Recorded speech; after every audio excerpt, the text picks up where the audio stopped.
Hey, what's going on, guys? Tom Lloyd here. I wanted to do a little bit of a review series on some of these Daiwa rods and reels, most specifically the rods. When we're out there shopping for rods, or if you're, thinking about picking up a rod at your local, tackle store or whatnot, it's always really hard to figure out, okay, what is this rod good for? What does the action mean? Especially if you don't fish every day.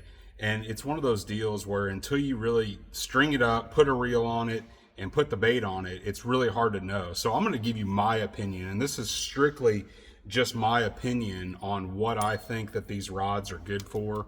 So this is a Tatula Elite.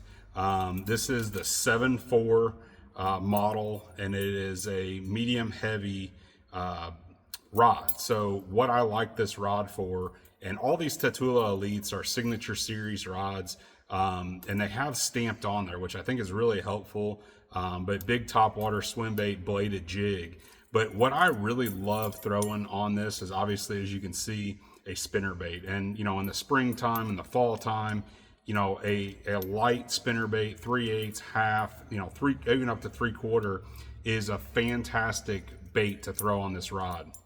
This is a little bit longer rod than a lot of you maybe you're used to, or just talking to other guys.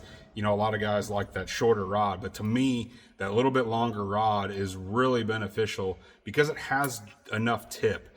And that's really the key on this rod to me, is that it has enough tip that I can be very precise, whether I'm backhand flipping, roll casting, making a long cast, whatever the case may be.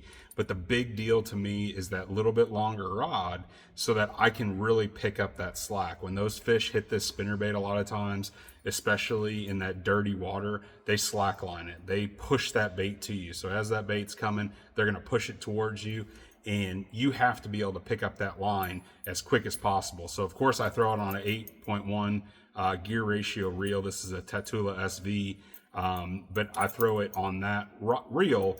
But that rod length is really crucial to me to be able to pick up the amount of line. So this is a great rod. It has plenty of backbone to get those fish out from around the docks, heavy cover, things like that. But it has enough tip that you can really be precise with those casts, and even be able to, in some cases, sling this spinner bait and skip it a little bit up underneath some of those boat docks, walkways, overhanging trees, things like that. And I really love this entire setup.